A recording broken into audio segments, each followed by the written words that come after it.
Hi hello ಸ್ನೇಹಿತರೆ, welcome to ನಮ್ಮ ಉದ್ಯೋಗ ಮಾಹಿತಿ. ಸ್ನೇಹಿತರೆ, ಧಾರವಾಡ ಹೈಕೋರ್ಟ್ನಿಂದ ಏನು KS ರೀ ಎಕ್ಸಾಮಿನೇಷನ್ಗೆ ಸಂಬಂಧಪಟ್ಟಂತೆ ಏನು ತಡೆಯಾಜ್ಞೆಯನ್ನು ಕೋರಲಾಗಿತ್ತು, ಆ ಒಂದು ಆಜ್ಞೆಯನ್ನು ತೆರವುಗೊಳಿಸಲಾಗಿದ್ದು, ಪ್ರಮುಖವಾಗಿ ಈಗ KS ರೀ ಎಕ್ಸಾಮಿನೇಷನನ್ನು 29/12/2024 ನಿಗದಿಪಡಿಸಲಾಗಿರತಕ್ಕಂಥದ್ದು. ಇದಕ್ಕೆ ಸಂಬಂಧಪಟ್ಟಂತಹ ಟೈಮ್ ಟೇಬಲನ್ನು ಇದೀಗ ಕರ್ನಾಟಕ ರಾಜ್ಯ ಲೋಕಸೇವಾ ಆಯೋಗ ಬಿಡುಗಡೆ ಮಾಡಲಾಗಿರತಕ್ಕಂತಹದ್ದು. ಇನ್ನು ಮುಖ್ಯವಾಗಿ ಸ್ನೇಹಿತರೆ, ಈ ಒಂದು 2023 ಮತ್ತು 24ನೇ ಸಾಲಿನ ಗೆಸ್ಟೆಡ್ ಪ್ರೊಬೇಷನರ್ 384 ಹುದ್ದೆಗಳ ಪೂರ್ವಭಾವಿ ಮರುಪರೀಕ್ಷೆಗೆ ಸಂಬಂಧಪಟ್ಟಂತೆ ಟೈಮ್ ಟೇಬಲ್ ಇದೀಗ ಬಿಡುಗಡೆ ಮಾಡಲಾಗಿದ್ದು, ಸಮಯ ಬಂದ್ಬಿಟ್ಟು ಬೆಳಗ್ಗೆ 10ರಿಂದ 12 ಗಂಟೆಯವರೆಗೆ ಪ್ರಶ್ನೆ ಪತ್ರಿಕೆ 1 ಅಂದರೆ ಪೇಪರ್ 1 ನಡೆಸಲಾಗುತ್ತೆ. ಇದಾದ ನಂತರದಲ್ಲಿ ಮಧ್ಯಾಹ್ನ 2 ಗಂಟೆಯಿಂದ 4 ಗಂಟೆಯವರೆಗೆ ಪ್ರಶ್ನೆ ಪತ್ರಿಕೆ 2 ಅಂದರೆ ಪೇಪರ್ 2 ನಡೆಸಲಾಗ್ತಾ ಇರತಕ್ಕಂತಹದ್ದು.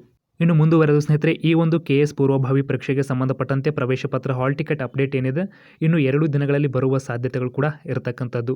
ಮುಖ್ಯವಾಗಿ ಇದಿಷ್ಟು ಈ ಒಂದು KS ರಿಕ್ರೂಟ್ಮೆಂಟ್ಗೆ ಸಂಬಂಧಪಟ್ಟಂತೆ ಚಿಕ್ಕ ಅಪ್ಡೇಟ್ ಆಗಿತ್ತು. ಇದೇ ರೀತಿ ಹೆಚ್ಚಿನ ಮಾಹಿತಿ ಅಪ್ಡೇಟ್ಸನ್ನು ಪಡೆಯಲು ನಮ್ಮ ಚಾನಲ್ ಸಬ್ಸ್ಕ್ರೈಬ್ ಮಾಡಿ ಮತ್ತು ಪಕ್ಕದಲ್ಲಿ ಕಾಣುವ ಬೆಲ್ ಬಟನನ್ನು ಕೂಡ ಕ್ಲಿಕ್ ಮಾಡಬಹುದು.